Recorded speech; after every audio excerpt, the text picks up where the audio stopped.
নম্বর হাদিস শরীফ قال النبي صلى الله عليه وسلم المسلم ما سلم المسلمون من لسانه ويده المسلم ما سلم المسلمون من لسانه ويده 11 নম্বর হাদিস শরীফের অর্থ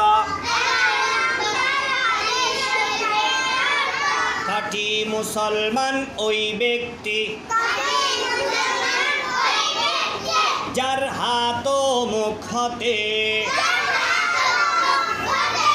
অপর মুসলমান নিরাপদ থাকে, যার হাত ও মুখ হতে অপর মুসলমান নিরাপদ থাকে।